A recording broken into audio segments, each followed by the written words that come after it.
Solo tenemos estos, el resto no hay nadie. 3 funcionarios de esas embajadas. No, pero vamos a decir representante del cuerpo diplomático. Okay. Cámbialo.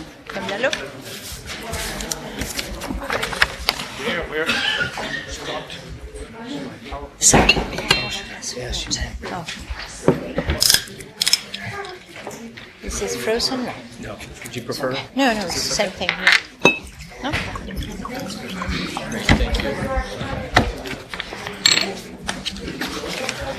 There we are. My thoughts on Guillermo. Sí, gracias.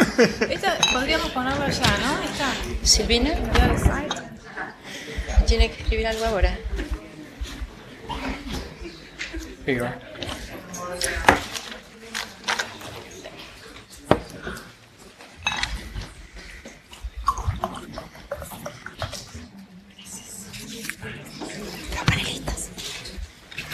Los panelistas. Sí, esos son ellos que están sentados con usted, pero no creo que sea necesario nombrarlos.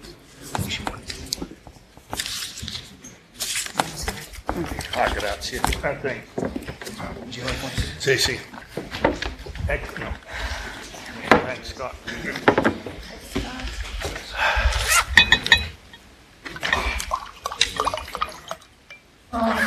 Good evening, everyone here in London, and good morning to those at Notre Dame, and buenas tardes a los que nos acompañan desde la Argentina hoy. Esta transmisión es en directo. I am Gabriela Ippolito-O'Donnell, and I welcome you all to this roundtable discussion on democracy in Argentina, 30 years after the transition.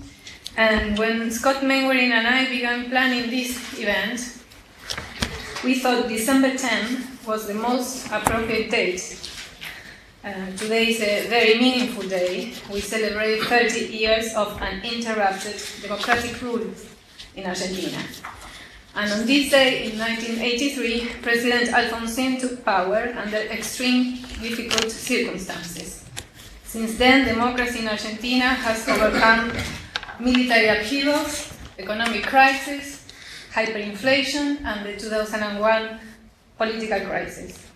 Today is also the day of international human rights, and as you all know, Argentina is a pioneering country in that subject matter.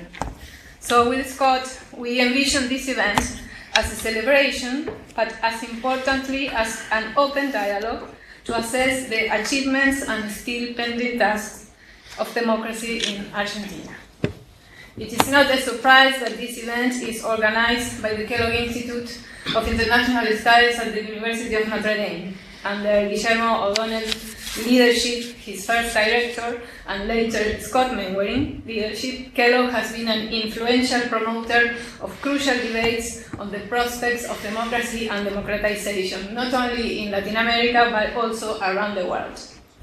Let me thank the Kellogg Institute for the funding of this event and the Notre Dame London program for helping us with the organization. And my very special thanks to the Embassy of Argentina and its professional staff in the UK for their support today. And we are very fortunate to have with us the ambassador, Alicia Castro. Thank you, Alicia, for supporting the event and for being here with us. And we have a great list of panelists, all friends and colleagues with whom I share many values. So now let me turn to the Kellogg director, Paolo Carosa, who is at Notre Dame, so he can welcome you all who are here with us, east and west and north and south of the Atlantic. So Paolo, please. Thank you very much, Gabriela. It's wonderful to be able to share this event with you from such a distance. And the transatlantic nature of our event is, in fact, for me, symbolic of the importance of the subject matter across the ocean and across continents. Thank you very much, Ambassador Castro, for making this event possible, for your presence, to Scott and Gabriela for assembling such a distinguished panel to help us reflect on this, and also our co-sponsors, the University of Oxford and UCL Institute of the Americas. I regret that I won't be able to be with you for the rest of the session today. I have to get on a plane to Ecuador shortly. But I'm appreciative of at least a chance to be able to say a few minutes by way of welcome and introduction. As Gabriela mentioned, the date is significant for this event also because it is International Human Rights Day, the day that commemorates the anniversary of the ratification and adoption of the Universal Declaration of Human Rights in 1948. And it is significant to this event about democracy in Argentina as well, because throughout these last 30 years, and indeed for more than 30 years, the link between human rights internationally and the international protection of human rights and the fate of democracy in Argentina have been inextricably linked. When I was visiting Argentina in 2009 at the 50th anniversary of the Inter-American Commission on Human Rights and was received so very warmly and enthusiastically by the Argentine government, it was striking to me how much there is not just a relationship between human rights and democracy in Argentina, but a relationship between Argentine democracy and human rights on a global scale.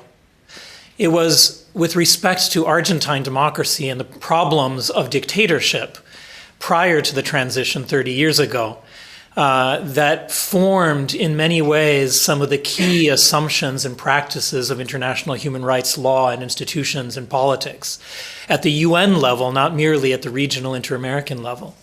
It was after the transition in a key way Argentina's first steps towards accountability, towards memory, towards truth, that helped to shape the agenda of human rights for more than 20 years after that, that represented a consolidation politically throughout the region of what the priorities of international human rights institutions should be and what the relationship between democracy and human rights, how it should be conceptualized as something that aided in the consolidation of democratic governance. For the same reason, I think today we're in a new phase. I couldn't help but take note of Gabriela's introductory remarks and say in her note that we're not here to have a discussion that is merely retrospective, but one that uses the past and the history of Argentina to reflect also on what is left undone, what needs to be done today, what is the quality and the challenge of democracy today. And in the same way, I think the same kind of symbiotic relationship between the international human rights agenda and the democracy in Argentina continues to exist, and we need to think of it in those terms. What is the relationship between international human rights and democracy today? I think it is to help strengthen those processes and institutions that make democracy not merely viable, not merely possible and sustainable in a bare sense, but healthy, vibrant. What are those rights like freedom of expression and assembly, for example, that help to make democratic exchange of views and opposition and peaceful transitions possible? What are those human rights like economic and social rights that help to address the fundamental problems of social exclusion that are the great challenge to many of the democracies in the world, including in Argentina and elsewhere in this hemisphere? So I regret, because of those reasons and those great challenges, that I can't hear at this point the interventions of all of our distinguished guests today. But I look forward to following this afterwards and to hearing from our colleague here, our visiting fellow Tiffany Barnes, who will be moderating the discussion here in South Bend. And I wish you all a very fruitful and vibrant conversation today. Thank you very much.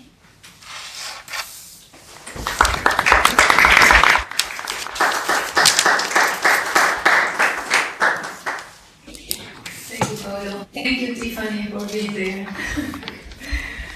So now let me turn to Warren von Eschenbach, who is the director of the London program here at Notre Dame, so he can welcome you all, and then we will start the discussion. Thank you very much. Good afternoon and good morning to our colleagues back on campus.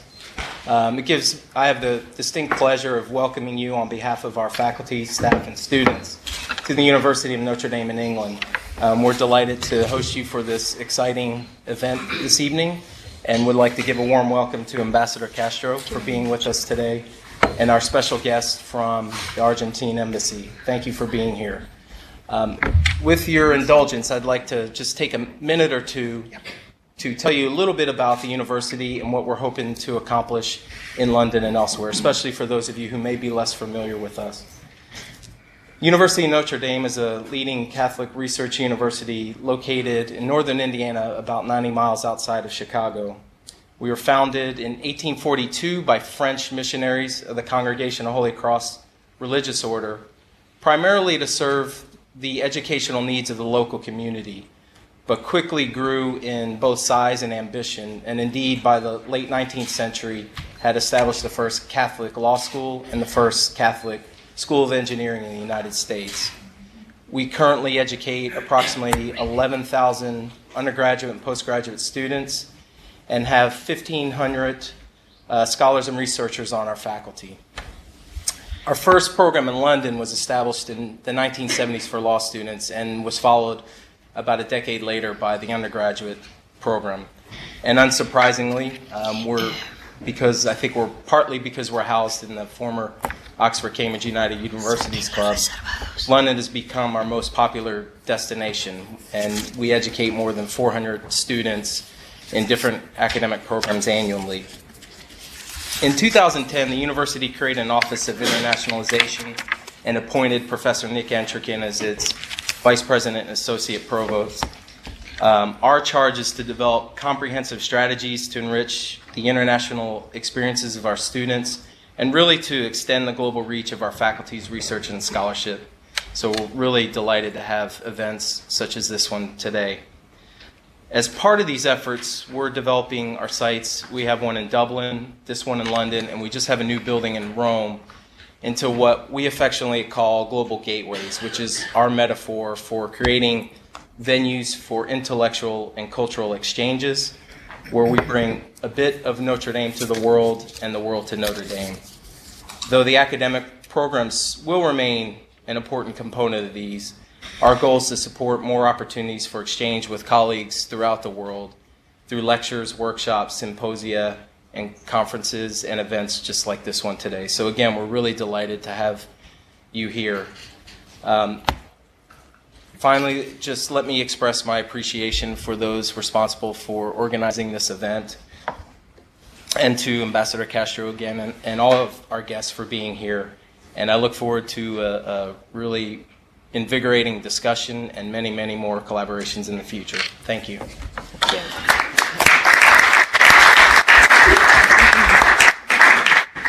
Thank you, Warren. And now we will turn the floor to Ambassador Alicia Castro. She doesn't need much introduction. She's been appointed ambassador to the UK in 2012, and previously she was ambassador in Venezuela, and she was also elected representative in the lower chambers in Argentina and re-elected one time. And she is also a very important person for the 90s in Argentina. She was a union leader, and she confronted, was one of the few voices confronting some of the neoliberal economic reforms that went wrong. So I think that we should praise her for that work also. So. Thank you very much, Gabriela. And I want to thank you all for being here today. This is a very important day for us. Today we commemorate 30 years of democracy in Argentina, during which no one single coup d'etat has broken the institutional democratic process. And such a thing had not occurred over the 2 centuries of our republic. And so, as Horacio Verbitsky puts it, more than the recovery of the democracy, we are celebrating a founding moment today. We are still moved by the memory of President Alfonsin's democratic election, when we raised our voices in unison, as if reciting a secular praying to the words of our national Constitution preamble. We were a nation which was rediscovering itself after 7 years and 7 months of living under a reign of terror, injustice, blood, and death. The seminary is also a celebration of the most fruitful in the advanced period in the advancement of human rights in Argentina. Do you have a problem with the pen? Yes, I cannot. That's all right. Just inspired. No, because I was a Girl Scout also. Be prepared. No, basta. Okay. The seminar is also a celebration of the most fruitful period in the advancement of human rights in Argentina. It began with the establishment of the National Commission of the Disappearance of Persons, CONADEP, in 1983. This was the first truth commission in the world, and it conceived the renowned Nunca Más, Nevermore report as a pledge for posterity. Subsequently, the juntas were brought to trial in 1985. I don't know if many of you had been there. Some of you had been in those trials?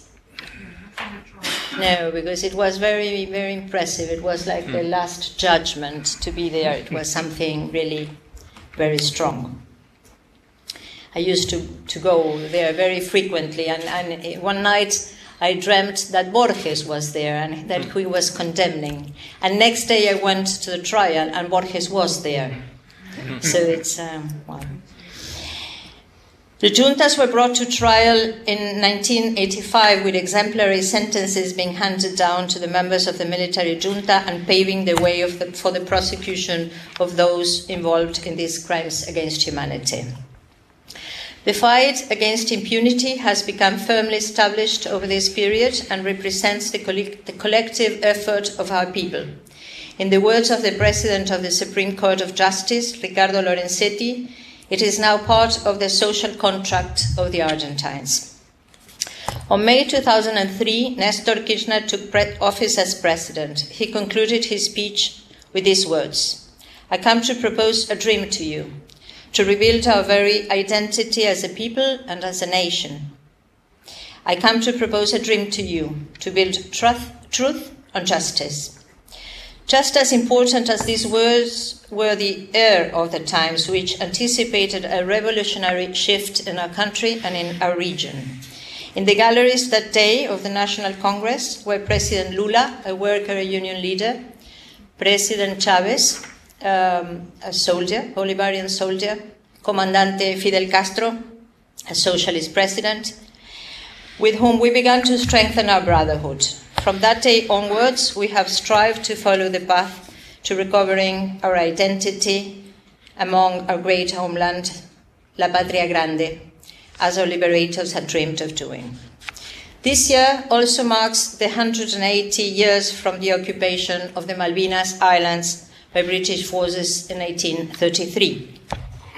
Before it collapsed in 1982, the military junta tried to regain credibility by waging the Malvinas War, manipulating the feelings of the Argentine citizens, and it was a heavy-handed attempt to retain power. Nobody need to remind us, Argentinians, how evil and futile that war was, a war which never ought to have happened. It is striking that the United Kingdom government that had negotiated with the criminal junta is now not willing to sit and talk with President Cristina Fernández de Kirchner, which leads a democratic and popular government. We know that there will be no other coup d'etat again in Argentina, and we also can be certain that Argentina will never go to war over the Malvinas. We are a peaceful country. We belong to a peaceful region. We have a democracy that is solid and steady, the fruit of a collective effort. During my time as a member of parliament in Argentina, every year, the 24th of March, the anniversary of the coup, in special sessions, we would call for the abrogation of the due obedience and full stop laws. And I would quote Rodolfo Walsh in his letter to the junta, as I did then. I'm quoting Rodolfo Walsh. "These events which have shaken the conscience of the civilized world are not, however, those which have brought the greatest suffering upon the Argentine people, nor are they the worst human rights violations that you have committed. It is in the economic policy of this government where we must seek explanations, not only for its crimes, but for greater atrocity that inflicts orchestrated poverty upon millions of human beings. And we are speaking here about a civilian military dictatorship because there were assassins working in barracks and concentration camps and those who did so from their desks. Asesinos de uniforme y asesinos de escritorio, we say normally in Argentina. It is worth pursuing, then, investigations further along these lines and proceeding with an interdisciplinary analysis studying the link between the criminal state and economy during the Argentine dictatorship. State terrorism was responsible for assassinating thousands of political, students, and union leaders in order to impose a plan that they would have opposed. That plan was to set the country back to having a primary economy, incur heavy foreign debt, nationalize private debt, and implement regressive income redistribution. The rates of wage earner participation in the national income were at 43% in 1975 and 22% at the end of the dictatorship.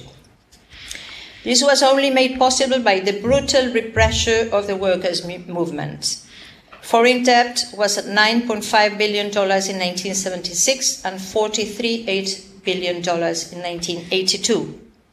We know and have learned the painful lesson on how this debt was subsequently used to justify the pressuring of international financial institutions in order to impose austerity cuts, privatizations, the dismantling of labor rights and of social security systems. If we analyze who was responsible for these economic ideas and their repercussions, we come to the same conclusion as Mariana Heredia, that many intellectuals, particularly liberal economists and the think tanks where they belonged, constituted the symbolic cornerstones of the regime, the pillars. Firstly, by instigating the coup d'etat and subsequently by supporting the dictatorial governments. They sought to legitimize a plan of social exclusion which solely benefited a limited sector of the economy and which was based on the repression on the majority of the population. For this reason, if we are to secure the stability of our democracy, it is necessary to identify and condemn those who were complicit in the economic side of the state terrorism as well. During Néstor Kirchner and Cristina Fernández de Kirchner's terms in office, a sustainable framework has been drawn up to enable transitional justice to be enacted. This included the search of truth, memory, justice, the introduction of compensatory measures, and the implementation of institution reforms. Today, our country is one of the world leaders in human rights matters. On one hand, Argentina's domestic legislative amendments have influenced international human rights standards, and on the other, our country has shown itself to be very receptive to international regulation. Our progress in the fight against impunity has granted our country a fresh legitimacy and authority, placing us at the forefront of important initiatives such as the prevention of genocide, the preparation of regulatory developments relating to the forced disappearance of persons, the right to truth, and the use of forensic identification in the fields of human rights. A range of policies have been developed to promote and safeguard economic, social, and cultural rights, including the migration law and the Patria Grande program, which recognizes migration as a human right, the National Anti-Discrimination Plan, the Law for the Prevention and Punishment of Human Trafficking and Assistance to Victims, Universal Child Benefits, the Equal Marriage Law, and the Gender Identity Law. There are many matters to be addressed after this 30-year learning process. The past cannot be forgotten. We need to ensure that we provide policies and spaces dedicated to memory, so that young generations can value the present they have inherited and can look to the future. We need only to recall that a mere 30 years ago, if you were in a street saying, "I'm a left-wing person," you will get jailed and murdered. Lastly, I do not want to end without saying that in the light of the recent shocking revelations over global espionage, which affects each and every one of us, I believe that we also need to reflect and think about what must be done in order to safeguard people's privacy and freedom of expression, as these are inherent features of a democratic state. I shall quote Lord MacDonald, former Director of Public Prosecutions. "When it comes to surveillance, the law should be the master of technology. Anything else risks us spiraling out of control and increasing subservience of democracy to security power. These are various issues to be looked at for the future: how to guarantee that social rights become universal, how to expand third and fourth generations of human rights, how to apply those control and horizontal accountability mechanisms alluded by Guillermo O'Donnell, how to improve the quality of democracy. A democracy is new, but it's not frail, and it is strengthened by all the other democracies of the continents. Together, we are firmly united in the search of truth, political sovereignty, economic independence, and social justice.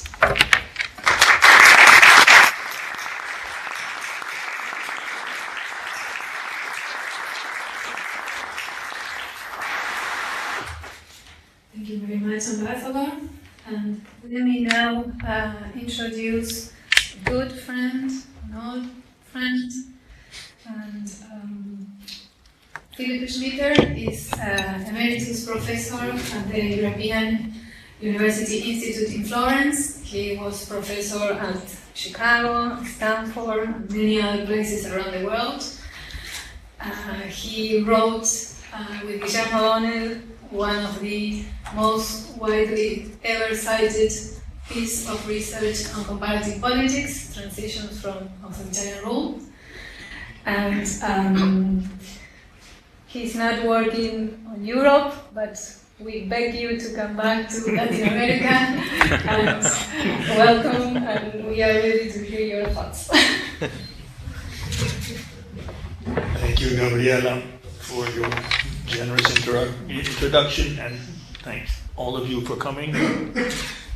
Madam Ambassador, for your very interesting presentation, several points of which I may reflect upon. As you just heard, I'm largely here because of a rather lengthy, close relationship with Guillermo O'Donnell, who I think it's fair to say is the best-known political science in contemporary Argentina. And I'm going to focus on the book we wrote that was just mentioned, but not so much on the book, but what was wrong with the book. That is to say, what were the aspects of this research, which I call to you, we put together a working group on Southern Europe, which was me, and Latin America, which was Guillermo, through the Wilson Center in Washington, starting in the very early 80s, and published it then not long after Argentine transition had finished, or began, excuse me. And in that, we made a number of arguments, and that book has traveled. It traveled to Eastern Europe. It has traveled throughout Asia. I know because I've been teaching recently in Egypt that it traveled to Egypt. It's now been translated into Arabic. Well, anyway. And so I've had occasion to sort of reflect on what I've learned and what I think we got wrong. Well, I think it was right at the time, but it turned out not to be, to continue to be right. And therefore, it seems to me that's a very important lesson in general. The first thing, the most important thing, is that many, many more countries have been successful in democratization than either Guillermo or I imagined. I had run the calculations for Latin America from 1900 to more or less 1980, and every effort to democratize, 2 out of 3 failed. So we had every reason to believe that, there were 16 countries in our sample, if I could call it that, and we had every reason to believe that, 1/3 to 1/2 would fail. Not a single one of those countries today is an autocracy. Some have come close. Even Argentina with a few military threats here and there, and of course others in Latin America even more so. So why were we so wrong? What changed? What should we have known or expected that we didn't then? The first and most obvious one, and here of course Argentina is really interesting, is something changed in the military itself. Today's militaries are not the same as the militaries before. In the case of Argentina, you had much more of a residual, and therefore you had these periodic coup attempts or resistance by military. Other places like Brazil, you didn't even have that. So the military, in a sense, something changed the behavior of the military. So much so that most militaries, certainly in Latin America and in Southern Europe, are no longer militaries in the conventional sense. They are, to the extent that they are active collectively, they are in various humanitarian, peacekeeping, and various other missions because they have absolutely no reason to fear that they're going to be invaded by their neighbors or have to physically defend their country. So military.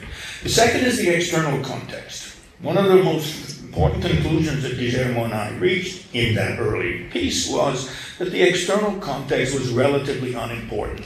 When you started a transition, and the nature of the transition was largely determined by domestic actors. At best, external actors were tolerant or indifferent to what you were doing. That was the best you could expect.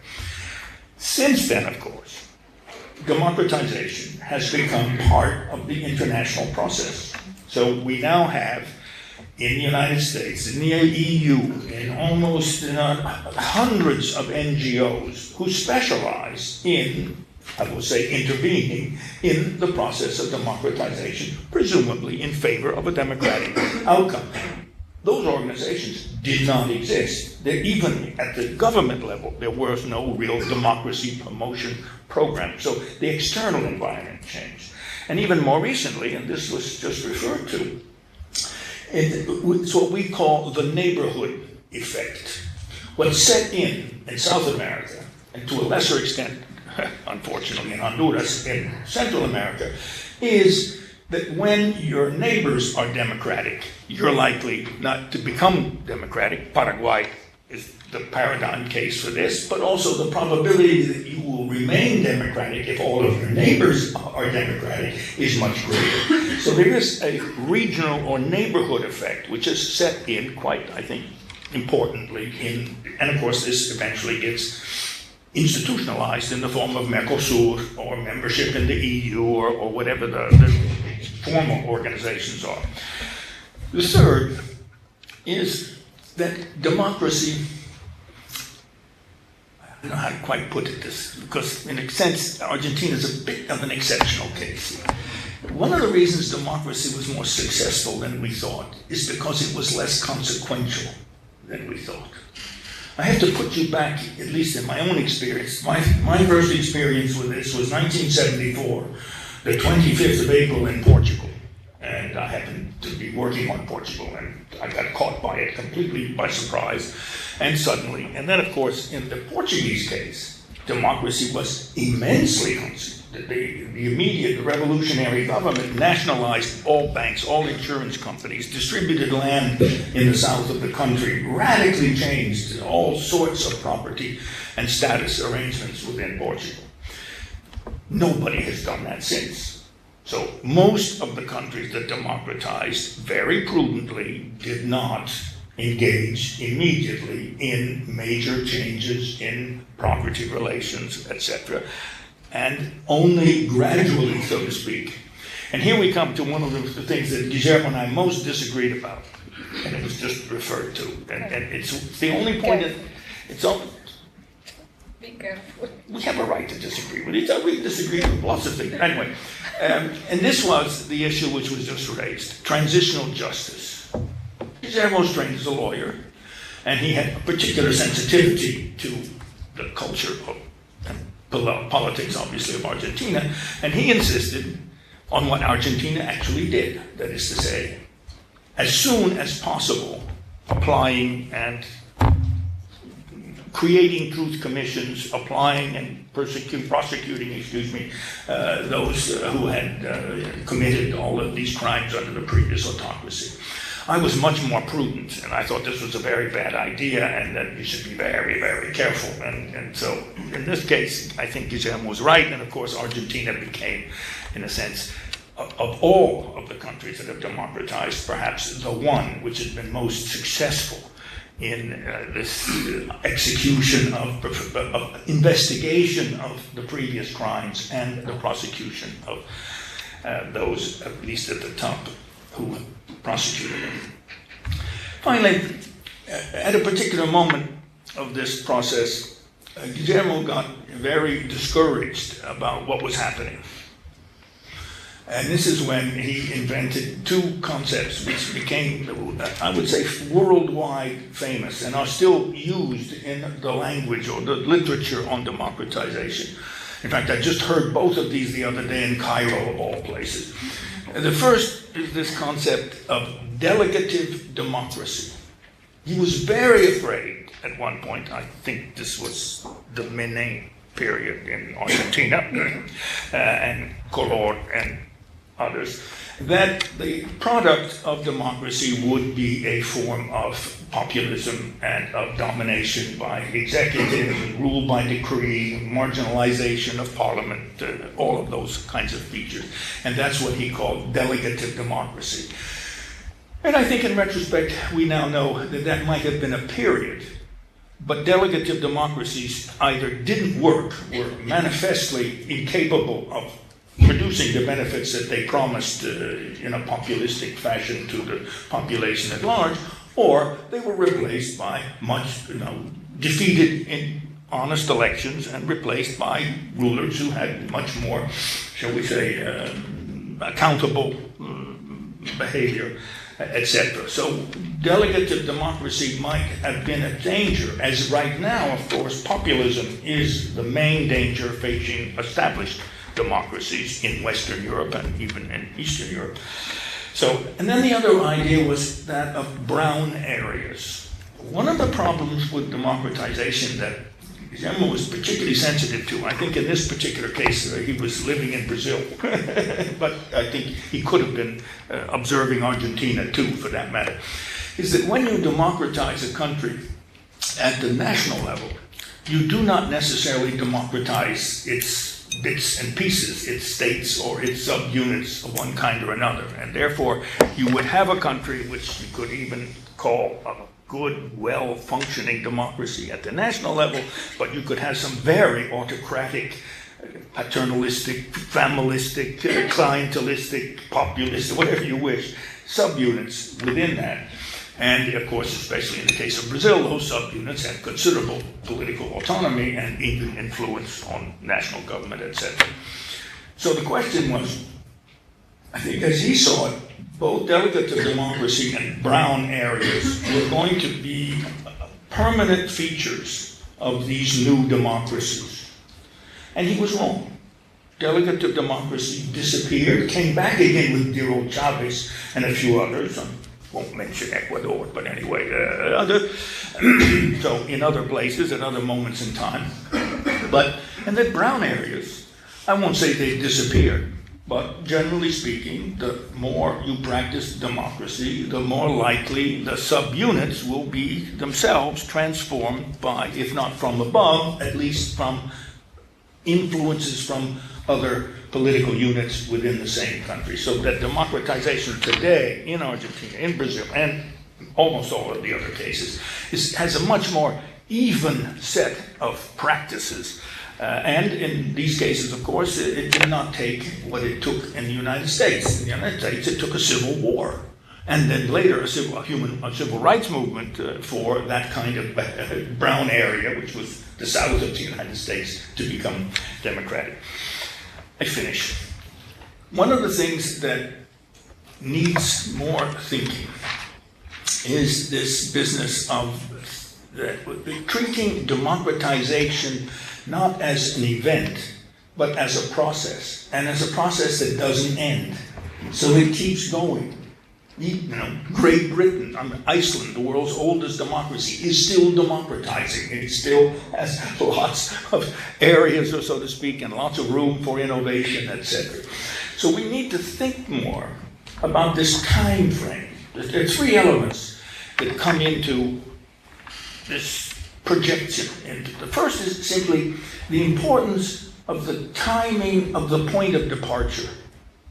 Why is it so important when you begin the democratization process? And of course, that's the fascinating thing about Latin America, because then it begins and it then becomes contagious, so to speak, within the neighborhood. The second is the sequence of what you do. And this is where things like retrospective or transitional justice, etc. When do you do it? Not whether you do it, but when do you do it?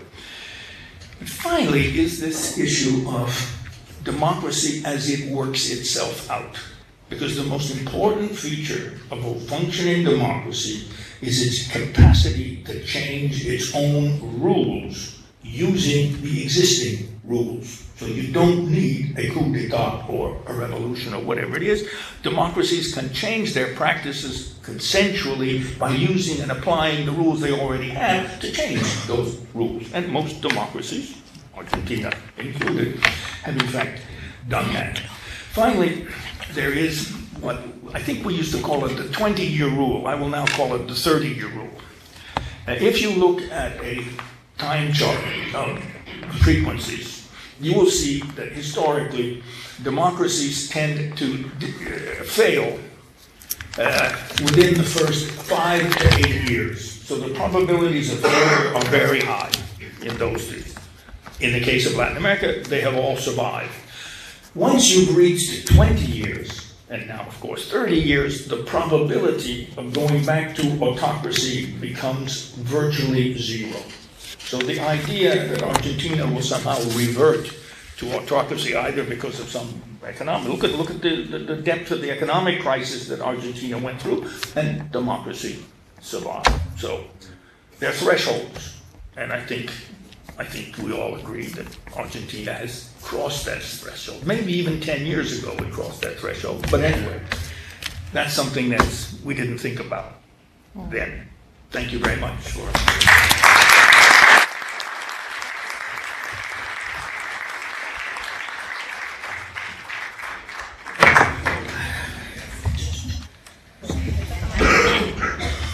Thank you very much, Professor Schmitter. And now let me introduce Professor Scott Mainwaring. Scott is a Conley Professor of Political Science at the University of Notre Dame. He was for 13 years director of the Kellogg Institute until 1 year ago. And he's the author of many, many books. The most recent one, just out, is Democracies and Dictatorships in Latin America, Emergence, Survival, and Fall. Well, thank you very much. Is the PowerPoint ready? No, the PowerPoint is not working. Is Charlotte here?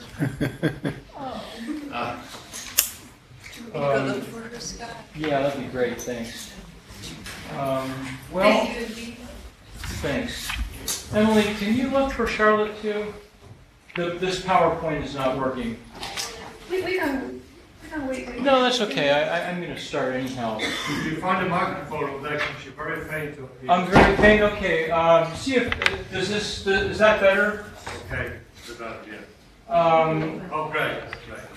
I didn't want to try to both use the PowerPoint and the microphone, but let's see how this works. So, I just want to say a brief word about my own experience in Argentina. I think the 30th anniversary. You need to switch the microphone on. Microphone switched on. It seems like it's not connected. Okay. The other thing is we could try and put that. We can hear you very well without the microphone.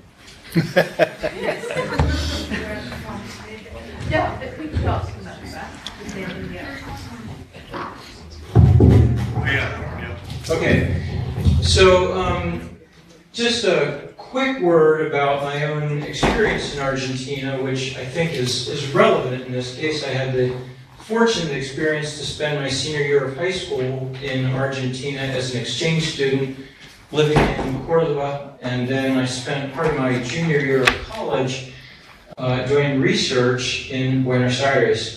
So this goes back 40 years. I don't follow Argentina on a month-to-month basis closely. I also had the very moving experience of being in Buenos Aires the day that Alfonsín was elected, October 30th, 1983. It was really one of the, oh, that's very faint, most memorable days of my life. It was really, very remarkable to be there at the end of that terrible dictatorship, and then, of course, his inauguration exactly 30 years ago today. So, can you see this in the back? Okay, great, thank you. So I'm going to talk about a couple of things. One could talk a lot about shortcomings and deficiencies in Argentine democracy. I don't want to pretend at all that there aren't shortcomings and problems. But at the same time, I think there are several respects in which it is nothing short of remarkable that Argentina has preserved democracy over 30 years. And it's especially important to recognize that today. And then second, I want to talk a little bit about some of the reasons for that. And thank you for your help, Charlotte. So relative to three different points of view, the survival of Argentina over 30 years now really is quite remarkable. And I'm going to talk about each of the 3 points that are up here. First, relative to Argentina's past history. Second, relative to the very daunting challenges that Argentina faced when Alfonsín assumed office in 1983. And then third, relative to some of the things that have transpired since Alfonsín took office 30 years ago. So the first point, Argentina, as most of you know, had this long history of many democratic breakdowns. The longest previous democratic experience lasted only 14 years. And then you had this history of 5 breakdowns, 1930, 1955 or 51, depending on how you code it, how you consider it, 1962 and 1966. And then the worst of all was, of course, the military coup of 1976. So in these, if you look at these 5 periods total, you get only 29 years of democracy, and most of these experiences, most of these 5 experiences, lasted a very short time indeed.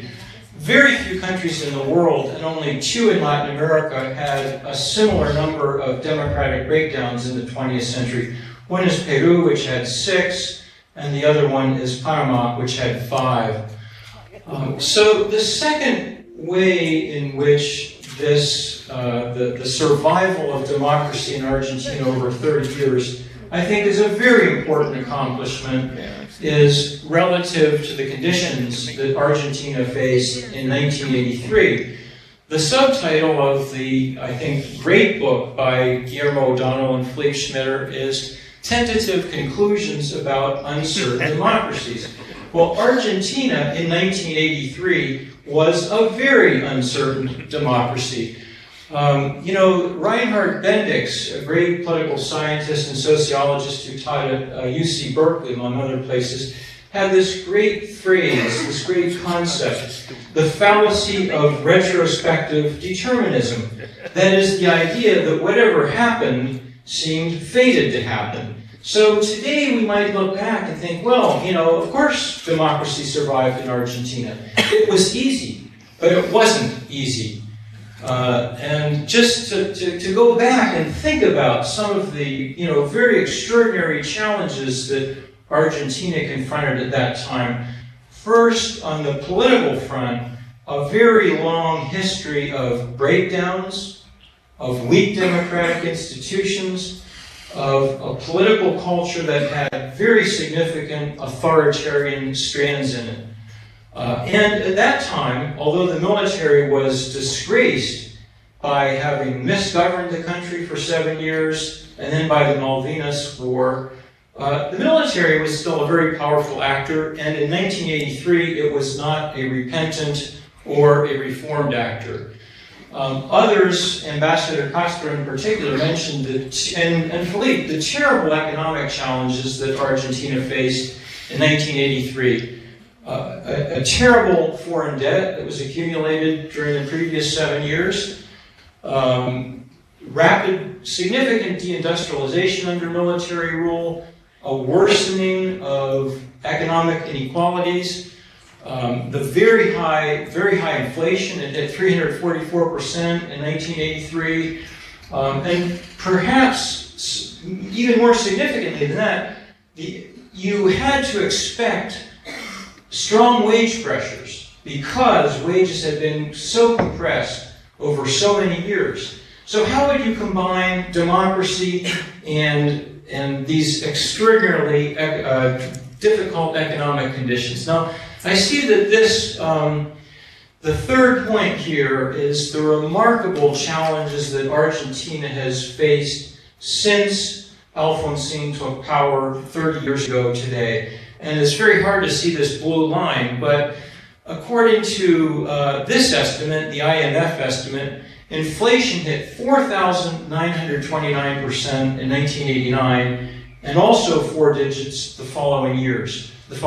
So this was, really a tremendous challenge to democracy. Democracy easily could have fallen apart. Alfonsín had to leave office some months early because of this. Second, there were some coup attempts that easily could have succeeded. They did not come close to succeeding, but they could have succeeded. There were important Golpista factions still left in the military. And then the third, I think, extraordinarily challenging moment when obviously things could have broken down was the 2001-2002 economic, social, and political fiasco. I remember seeing a cartoon some years ago, that old school question, what did you do for Christmas break? And the answer in this cartoon was, I was president of Argentina, right? I mean, 5 presidents in 3 weeks. So this is a picture from the Plaza de Mayo, December 19th, 2001. And just to remember, I mean, the tremendous economic pain that Argentina went through for much of the first 2 decades of democratization, right? There's no country in Latin America where income inequalities grew worse as quickly as they did in Argentina. Argentina moved from easily the most egalitarian income distribution in the region in the 1970s and 60s to pretty bad distribution by 2002. No country in Latin America, and I don't know if any in the world, witnessed such a severe exacerbation of the poverty rate as Argentina did between 1990 and 2002. And of course, a steep decline in per capita GDP, a very sharp rise in employment. So all of this really constituted a quite formidable set of challenges. When you go back 30 years, Felipe reminds us of this very effectively. Who would have predicted 30 years ago that Argentina could have withstood such challenges? I would have said you were a candidate for the loony bin if you had said Argentina would face all of this and still be democratic today. So it's a great achievement. The point here is that these were true calamities. A lot of people, millions and millions of people, suffered during some of the downtimes. Now, it is also true, interestingly, and here too, Felipe is exactly right, that in one respect, not only one, but at least one respect that I want to signal here quickly, Argentina was a paradigmatic case.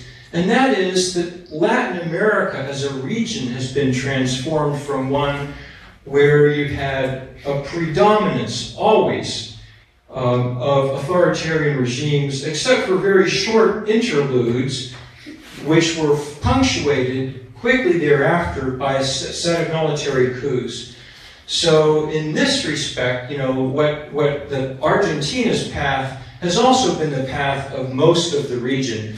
The breakdown rate, the probability that any given democracy in any given year would break down has fallen from about 10 or 11% in 1945 to 77 to about 1% in the third wave of democratization. So what changed? How did democracy survive despite all of this turmoil? First point, which again accords with what Philippe said, is a pretty significant drop in the book that Gabriela referenced, we call radicalism. And we mean radicalism of the right and the left. This is a picture of the infamous Argentine Anti-Communist Association. But of course, the same applies to the Argentine military. That is, military adventures, the idea that radical militarism could resolve Argentina's problems is something of the past. Of course, the same is true on the left of the political spectrum, this being a picture of the Montoneros. The left-wing idea that revolutionary socialism was the way forward has also declined. A second absolutely key point is that most actors have embraced the idea that democracy is the only path. This is a book by a friend of mine and of Gabriela's, a quite wonderful, moving story about the time when he was a Montonero in the 1970s, and about his absolute conviction today that you have to be a Democrat, and his deep regret about some of his own actions in the 1970s. So, Héctor Ricardo Leis, Un Testamento de los Años 70, a really wonderful read. And Alfonsín, of course, in my opinion, he's not the only one, but he was an important person to embody the democratic virtues of Argentina, even though, of course, the economic mismanagement during his period was terrible. And the third thing, which Philippe has also referenced, is that the international climate has changed very profoundly. The regional climate has changed, and I have a picture there of Richard Nixon because he was one of the, in terms of U.S. foreign policy toward Latin America, democracy in Latin America, one of the real bad guys. The Berlin Wall, it didn't change things so much for Argentina, but in some countries of Latin America, the end of the socialist utopia has really made a positive difference for democracy in Latin America.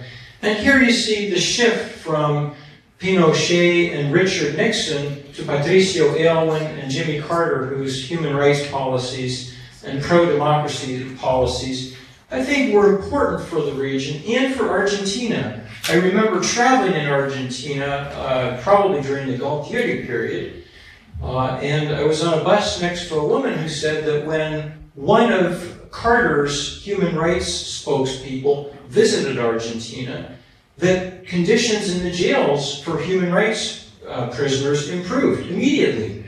So, these international effects are important. So, it's also interesting for those of you and us who are social scientists, political scientists, to think about what doesn't explain this extraordinary transformation in Argentina. One is modernization theory. Argentina was no wealthier when it began, and it was slightly poorer when it began democracy in 1983 than it was in 1973. Argentina was a pretty wealthy country in the earlier efforts at democracy. A second is the idea, which is also, it simply doesn't work for Argentina, that the key condition for democracy is a strong working class. Argentina had the most powerful working class in most of Latin America, certainly from 1945 until 1976, and yet democracy broke down with frequency. And the working class today, it is a weaker working class now. It is still an important actor in Argentina, to be sure, but it is not as powerful as it was. The third is the idea that relatively even income distributions are great for democracy, and the reverse, that in highly unequal conditions, democracy is unlikely. Argentina had pretty equal, relatively even income distribution. The Gini index of income inequality, for those of you who know this, was frequently below 0.4 in the 1960s and early 1970s. So again, the best income distribution in all of Latin America. And then, of course, economic performance, despite horrible economic performance from 1983 until 2002, democracy survived. So I think, one could say a lot about shortcomings and deficits. I think it must be part of the conversation today. But to me, today, December 10th, 2013, is also a great day to celebrate 30 years of democracy. Thank you.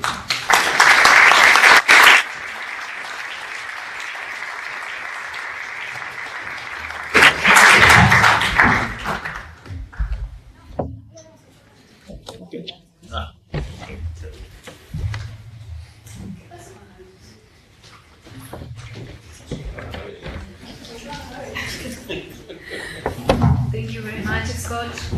Thank you for all the presentations. And because I work on civil society, I also want to remember the role of civil society during all the crises that democracy underwent in Argentina. And we were lucky enough to have some good leaders. We had some that were not that good, but we had some good leaders. And also the support of the citizens and many NGOs. That because we had Truth Commission and because we went all the way with transitional justice, as Philip was mentioning his disagreement with Guillermo, I think that we learned the lesson, and citizens are also very committed to democracy in Argentina, and I think that's a very positive change in political culture too. So now we will open the floor for questions, comments, criticisms, doubts for a while, and we have about 20 minutes, 25 minutes, so please feel free, say your name, and please. And if you want to address the question to somebody or to the whole panel. Yes. Extra piece of paper. Richard Kamaish. My question is this. What kind of compensation have people received for losing socialist relatives and comrades? And is it enough?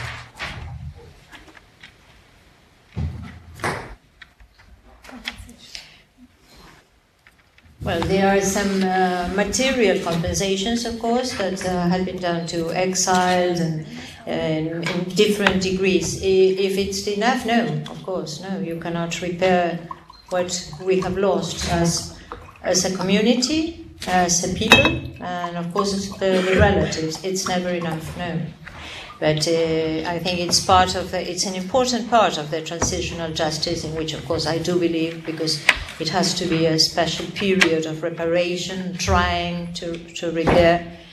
And I think that had been a very important part. If it's enough, no, it will never be enough.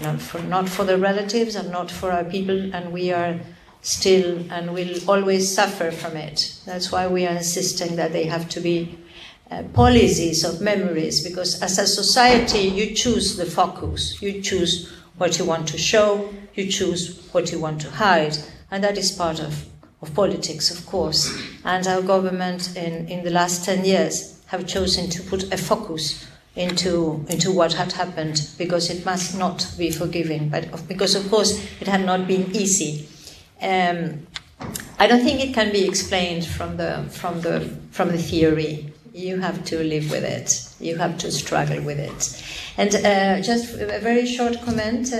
Philippe was referring to populism, and populism is so many times referred to as in opposition to democracy. I of course, will not agree.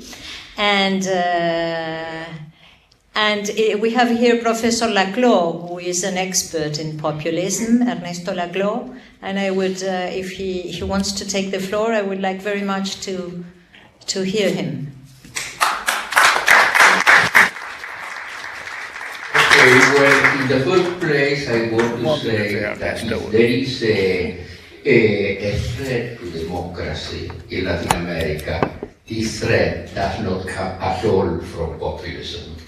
This threat comes from neoliberalism.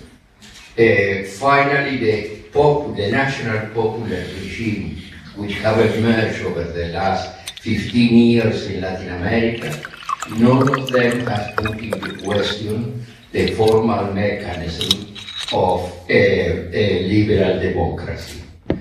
What put into question those mechanisms were the dictatorship of the previous decades. In order to implement the Martínez-Dios program in Argentina, it was necessary the dictatorship of Videla. In order to apply the plan of the Chicago Boys in Chile, it was necessary the dictatorship of Pinochet. So when we speak about threat to democracy in Latin America, we have to locate better where the threat is. Answering to what Alicia was asking me, I would say that populism is not an ideology. What is populism? It's a way of constructing the political on the basis of interpellating those at the bottom of the system against an institutional system which does not work any longer. That is to say, any process of change will have to construct new historical actors. And these historical actors will constitute a people of thought which is going to change in different conjunctures. What is opposed to populism is institutionalism. But institutionalism are not the institutions. Institutionalism is a kind of ideology which sustains that the formal mechanisms of liberal democracy is the only thing which counts and the only thing which have to be taken into account. I remember a famous piece by C.B. Macpherson in which he said that at the beginning of the 19th century in Europe, there was a total divorce between democracy and liberalism. Liberalism was a perfectly reasonable and accepted form of organization of the political community, while democracy was a pejorative term because of it was associated with mob rule, with the hated Jacobinism, and so on.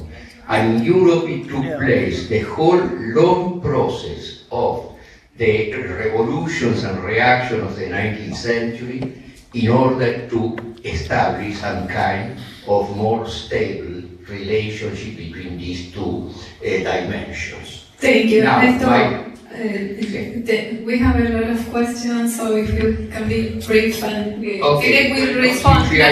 But he will be reacting also to your comments. Okay, well, I can stop here. And then we will have another session. Okay, Gabriela, yes. Questions. Well, We'll get back to it. I mean, Ernesto, I'm sure as you know, populism has been a somewhat elusive and much contested concept, and you're entitled to define it any way you wish, I think. I would agree with you in one aspect, namely the main function of populism in the context of, quote, real existing democracies, not some ideal democracy, but real existing, which is a fusion of liberalism and democracy, is to destroy, undermine existing institutions, and that may be a very good thing. That is to say, some countries have particularly political party systems that are so sclerotic and oligarchic that only, I'm thinking of Italy, of course, but others, where something like a Berlusconi, who's a absolute perfect exemplar of populism, is somehow necessary to destroy the system. There's a difference between that and conceiving of populism as a permanent arrangement which can govern existing democracies. No, populism typically gets to power by promising contrary things to many different social groups. That's what the people are. And that, therefore, once they're in power, they are usually, I would say even always, an economic and social catastrophe. And that's exactly what we're seeing right now in Venezuela, for example, and I think signs of it even in Ecuador and other places. So it's one thing to think of populism as a kind of persistent temptation within the framework of real existing democracy. It's another thing to conceive of it as a permanent form or an alternative form of democracy.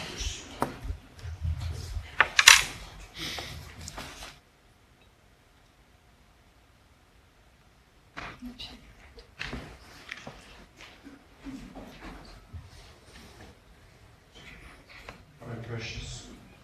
Microphone switched on. Can you hear me? No. Yeah, okay. The Prime Precious Morning Star.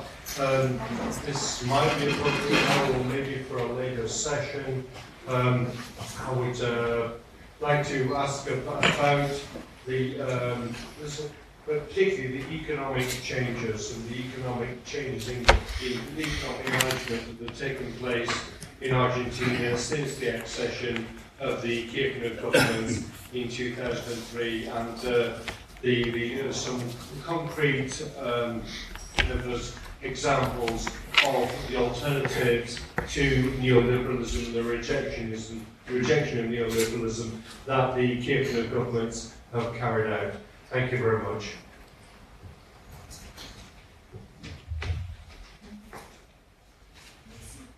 Yeah. Well, I don't want to take a lot of your time, and I won't fight with you because we have to dine together tonight. But in a diplomatic way, I would say that I can't disagree more with you, Philip, on what you have just said from Venezuela, and I'm not coming from the theory. I've been ambassador in Venezuela, and I've been living there for 6 years, and I witnessed the extraordinary progress of their people in terms of citizenship, in terms of alphabetization, in terms of the people that were having nothing. There were citizens, they were reading, they were choosing, and they were even writing their constitution. And Venezuela yesterday had passed, I don't know, maybe the 68 election.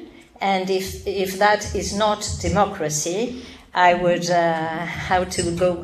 Maybe I have to go to your university to understand what democracy is. From my point of view, that is democracy, since the people of Venezuela are electing it, and I really witnessed extraordinary process, and I would challenge anybody to say that what I'm saying is wrong.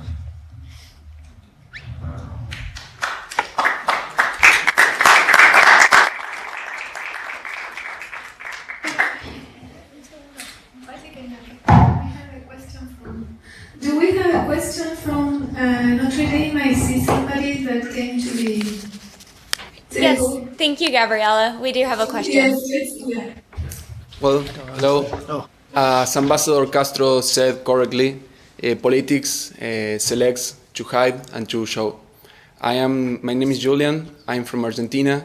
I am 31 years old, and my family was a victim of the last military government there. So today is a day to celebrate. December 10th of 2013 is the day to celebrate, because we have 30 years of democracy. But it is also a day when we are crying several deaths in Argentina in the last week for different problems we have in different provinces. So this takes me to the problems that democracy and that populism didn't solve, and the problems that indeed these kind of movements have incremented. So I would like to ask to Ambassador Castro what does she think about the extreme poverty we have in Argentina cities, especially in Buenos Aires, but also in Rosario, in Córdoba, in Tucumán. I would like her to explain why is that we cannot solve in these 10 years of the Kirchner revolutionary shift the social and cultural exclusion we live all the days in Argentina, and also which are the explanations for some things that affects human rights, as we know the system of political surveillance of prosecution called the Project X that we have known in recent years. Thank you, Julian. Thank you. This is not part of our debate today. You can come to London and meet me anytime, and we'll talk about it. Or you can write to me, and I will write to you, showing that of course not the problems are. We are not of every problem in Argentina. We are not of every problem in Latin America. But we are fighting to defeat poverty. We are fighting for human rights, and I'm positive that, and I can say very proudly, in the Day of Human Rights, that we have done during the past 10 years very huge progresses in this matter. Could I just say something? Just to clarify, I wasn't claiming that, in fact, it was exactly my point, that populism has a constructive and creative role, particularly in countries like Venezuela under Ade and Copé, in undermining, and I recognize many of the things you said as positive achievements. The problem is what happens after that. And the problems are today, and how do you resolve that within the framework of populism? I don't think it is resolvable in that framework. But I'm Dr. Francisco Dominguez from Middlesex University. I happen to be Chilean as well. I was probably surprised by the lack of emphasis on the role of the United States in the region as the main threat to democracy in the 1920s, 30s, 40s, 50s, 60s, 70s, 80s, 90s, and now. It's a constant problem.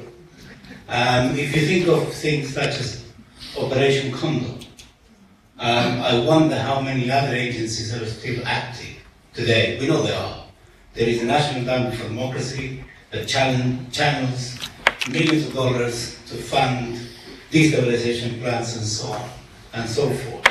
So that's the first part of my question. If the panel could elaborate on this and tell us what they think about what I see myself as the very perfidious role of the US towards our democracy. And number two, I'm surprised that the countries that have made more progress regarding equality, social inclusion, expansion of democracy, such as Ecuador, such as Venezuela in the region, seem to be the target of very distorted counterattacks. And what is incongruous here is the fact that most of the Latin American governments, where I get my information from, seem not to have any problem with them.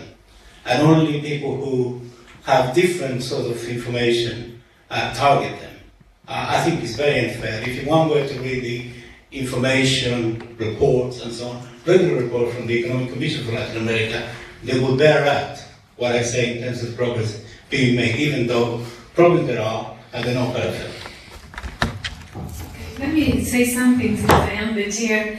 We wanted to have a 5-day conference and bring experts on international relations, political economy, but we managed to organize the event because we wanted to be on December 10th. So So we are failing you in some areas that we don't have experts regarding for example, the relationship of the role of the US in the region. And as I think, as Scott showed in his presentation, it depends also on which administration is in power. So I think that the Carter administration, we have to grant them that they were very good to us and that they sent the commission, and that was a breakthrough. So like the Nobel Prize to Adolfo Pérez. So I think that the international community in some aspects were very good to the transition. Now the second part of your question, actually I didn't really understood. So can you say again in terms of information of provided about Ecuador or Venezuela? Why is Venezuela and countries such as Ecuador who are the target of these misrepresentation, I think? You mean the press and the... That they seem to be the main problem regarding the threat to democracy, when actually that is the case. Okay. And regarding social inclusion, expansion of democracy, and all the rest of it, and the interaction with poverty and so on, they have done more than anybody else, and the Latin American governments do not seem to have any problem with them at all. And this is borne out by the regular reports of the Economic Commission of Latin America in all those respects: culture, politics, social inclusion, and economics. I mean, in part, the point you made was exactly what so astonished Guillermo and I back there in the 1980s. That is to say, we expected much more intervention, and it didn't come. Now, later, of course, you had once the fall of the wall took place, then there was a radical change. So the whole attitude of the United States toward democracy in Latin America had already begun to change. And they did not intervene to prevent democracy in Latin America. Even democratic movements, I mean, you have the special case of Nicaragua, but that's still earlier, right? But yes, Central America, you continue to have American intervention. And then, with the fall of the wall, it no longer became a special kind of issue because it was no longer interpreted, I'm not saying they were accurate in so doing, as a security threat to the United States worthy of wasting whatever it is, the things they wasted and did. So yes, there's been a radical transformation in terms of the U.S. attitude toward democracy in Latin America. It's much more tolerant. That we didn't understand at first, so we were so surprised by it back there in the late 70s and 80s, before the wall collapsed.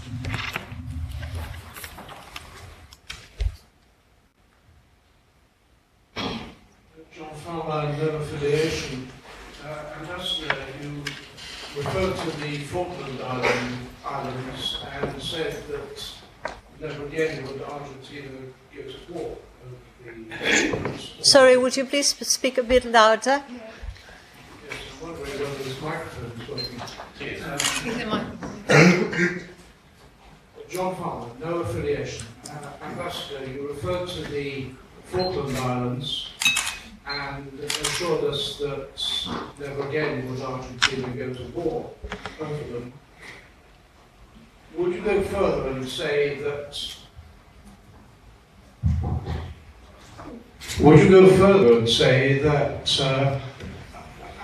Argentina will now respect democracy there, because there has been, as you know, an overwhelming referendum vote signifying that the Falklands wishes to remain aligned with the UK. In view of the microphone problem, would you like me to repeat that, or was it no clear? No, it's all right. What is the question? Sí, vamos a respetar la democracia en las islas. Sí, vamos a respetar la democracia en las islas porque hicieron el referéndum. Do you know that this is, again, it's not the matter of this conference. And as I said to the young person at Notre Dame, I very kindly invite you to discuss Malvinas with us. But very briefly, also, and again, the self-determination right, it's a very important principle of contemporary international law, but it's not applicable to any human community, and certainly it is not applicable to the inhabitants of the Malvinas Islands, because it's applicable only to peoples, to, let's say, to Aborigines communities that had an invasion or had had a process of colonization, which is not the case, because 180 years ago, in 1833, the British forces took by force the Malvinas Islands, and since then they settled their own British inhabitants and had very tightly controlled immigration policies until today. In the islands, they live a community of around 2,800 people, of which 1,339 only are born in the islands. About the 40% of the people that living there only came there 10 years ago to the islands to make businesses. And of course, Argentina, all Latin American countries, all African countries recognize Malvinas as integral part of Argentine territory, and all the rest of the countries in the world are asking two parts to take into considerations the 41 resolutions of the United Nations that recognize there is a sovereignty dispute in the Malvinas Islands that have to be solved by peaceful and democratic means. So that's what I mentioned before, that it's striking that the UK government that had negotiated with the military junta between 1966 and 1982, and they were considering Argentine sovereignty and many practical measures and many forms of solving the dispute problem, like, for instance, joint administration, etc. Now they don't sit and talk with the democratic and popular government of Cristina Fernández de Kirchner, devoted to the principles of truth, justice, and human rights. If you want to apply democracy to inhabitants of the islands, do you know how many British and British descendants live in mainland Argentina? Do you have any idea? Would you imagine that we have the largest British community in Latin America, and we are likely the most Anglophile country in Latin America, as our friends well know. Here we have is John Wilson around, the president of the Anglo-Argentine Society, which we share many activities with. And we've been friends with British for centuries. We have, 3 days ago, I've been to Wales, and we've been with the First Minister, Carwyn Jones, and we were preparing the celebrations of the anniversary of 150th anniversary of a settlement of a Welsh community in Patagonia. There are 70,000. We were talking before about this very small community that want to put their wills over the international law, over the United Nations, over the whole community of nations asking for dialogue between Argentina and the United Kingdom, and this community of 1,339 people in the islands were saying no. And I'm talking about 70,000 Welsh living in Patagonia, and the Prime Minister told us that he even sends documents, official documents, to be translated from English to Welsh in Patagonia, and they live happily, and they are the best proof of the respect, the friendship, and democracy that we can bring to any human community living in our territory.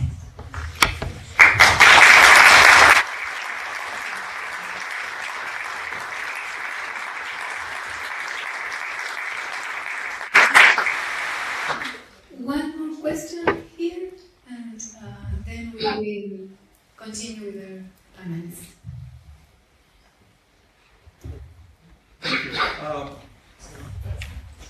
Andres Mejia, King's College London.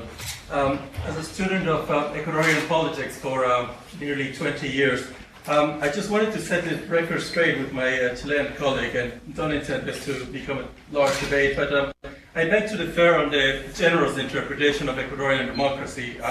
Certainly over the past decade, we've had a dramatic erosion of freedom of press, construction of an hegemonic party, state control of all the resources, increased violence, and to an extent, a trend that is happening in the region, in the so-called socialist democracies, an institutionalization of what Guillermo called the delegated democracy. That is the supreme control by executive power of all the institutions, representative institutions designed to ensure checks and balances. So in the name of sovereignty, all those checks and balances have been consistently and systematically eroded in the region. As I said, I don't intend to launch a debate around this because we're obviously in the minority. But it is interesting to reflect how after 30 years of this democratic resilience, something that has evolved is that we have certainly adopted a lower threshold for what is democracy, for what is acceptable and sustainable, healthy democracy. And we seem to agree on very few things, but when it comes to sort of basic premises like individual liberties and political freedoms, we have big differences to address. Thank you.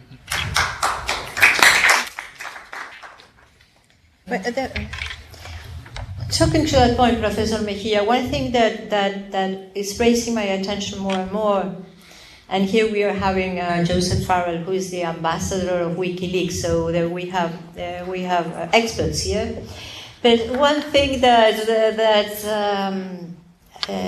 amazes me is, for instance, would you call a democracy when your government spy you and spy everything, all of your acts, and spy every other country? And is that, I mean, it is a democracy, people vote for it, but it's a new condition of democracy, it's the one that we were talking before, like as if control was overpowering liberties. I mean, there are so many forms of democracy, and there are so many ways of democracy. And we in Latin America are very keen to respect that we can be original. We are very young nations. We are only 200 years nations. And we like very much everybody to respect our ways, and that is also democracy. May I say, from a different perspective, if you're not spying, you're probably not a state. And therefore, I suspect that Argentina is, if Argentina is behaving as you would any state, you spy.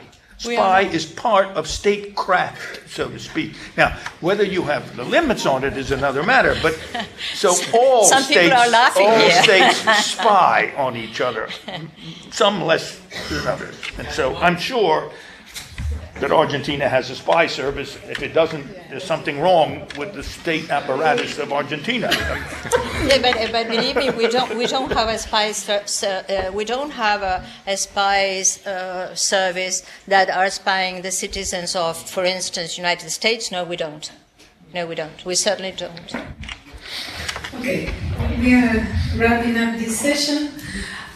We learned a lot. Thank you very much. Argentina made a lot of advances in 30 years of democracy. There are many pending tasks. Some of the questions raise those pending tasks. I think we need a little bit more of rule of law. We need to work on the security forces. I think that everybody will agree on that because of the late events. I think it's important. We made advances on the military. We need to work a little bit more on the police forces. And something about that, about the militaries. I would like to say a word, not only because we have our defense attachés here, sitting here, but I would like to say a word. I think that our armed force have been democratized. And that is a very, very huge achievement. It's a very huge. So I quite don't share when Philip said again, militaries are almost not militaries. I think they are militaries doing what they have to do, and is to stay in the side of the peoples and to defend the peoples. And that is the concept of that San Martin had, that Bolivar had, that we are not against militaries, we are for democratic militaries, and it's a very huge achievement of our governments, particularly, and this is to the Argentine students in Notre Dame, particularly for the last 10 years.